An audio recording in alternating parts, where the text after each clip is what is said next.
Dilansir dari Mirror, para pemain Manchester United kini sedang dipotong gaji selama semusim.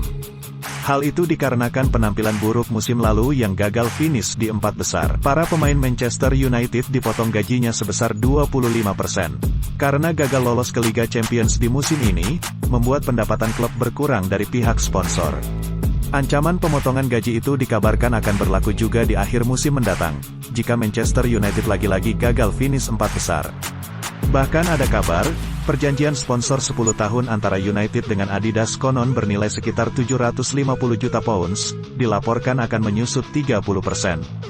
Itu setara dengan penurunan sekitar 22,5 juta pounds atau setara 390 miliar rupiah.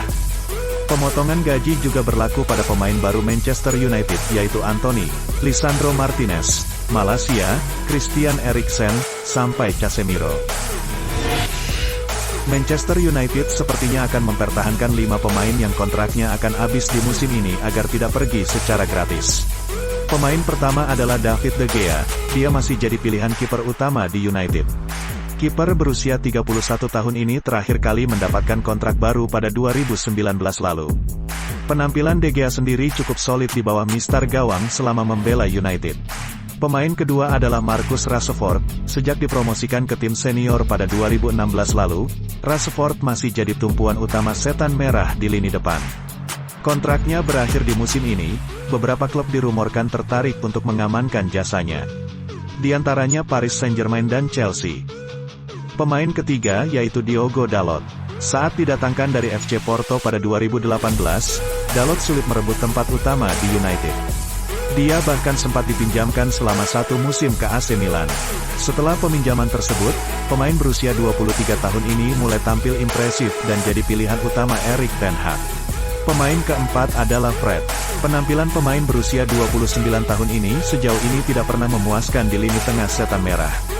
Namun entah bagaimana, ia selalu bisa mendapatkan tempat di tim. Fred juga masih diperlukan dalam beberapa pertandingan oleh ten Hag sebagai pemain pengganti. Pemain kelima yaitu Luke Shaw. Sejak tiba dari Southampton pada 2014 lalu, dia sempat diprediksi jadi bek kiri kelas dunia.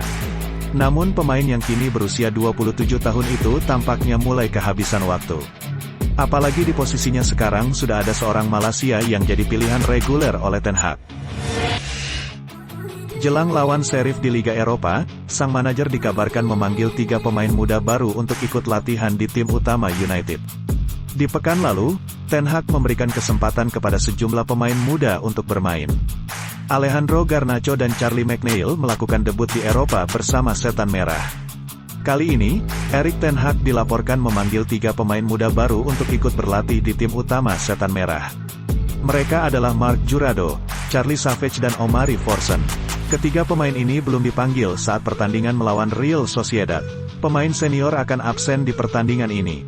Donny van de Beek, Anthony Martial dan Facundo Pellistri masih mengalami cedera. Kabar terbaru Marcus Rashford juga dilaporkan absen karena cedera dan masih menjalani proses pemulihan. Ten Hag memberikan klarifikasinya tentang Rashford. Dia tidak bisa bermain. Ini konsekuensi setelah laga kontra Arsenal. Dia mengalami cedera otot, saya kira tidak akan absen terlalu lama, tapi saya tidak bisa memastikan. Kondisinya tidak begitu buruk dan kami berharap dia bisa segera kembali. Manchester United akan tandang ke markas Sheriff Tiraspol di pertandingan kedua grup E Liga Eropa. Pertandingan ini akan digelar di Zimbiru Stadion pada hari Kamis tanggal 15 September malam ini, kick-off pukul 23.45 waktu Indonesia Barat. United mengawali perjalanan mereka di Liga Eropa musim ini dengan kekalahan melawan Real Sociedad di pekan lalu. Sedangkan klub asal kota Tiraspol itu secara mengejutkan mengalahkan Real Madrid di fase grup Liga Champions. Belum lagi mereka menang 3-0 atas Omonia Nicosia sehingga United harus ekstra waspada di laga ini. Setan Merah punya keuntungan jelang laga ini. Pada akhir pekan kemarin laga mereka melawan Crystal Palace ditunda dan jadwal mereka di akhir pekan ini melawan Leeds juga ditunda. Jadi Erik ten Hag bisa menurunkan skuad terbaik mereka di laga ini.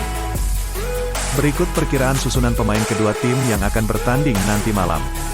Pertandingan ini bakal jadi laga yang menarik untuk ditonton. Mengingat kedua tim akan berusaha mengamankan 3 poin agar bisa melanjutkan kiprahnya di Liga Eropa ke depannya.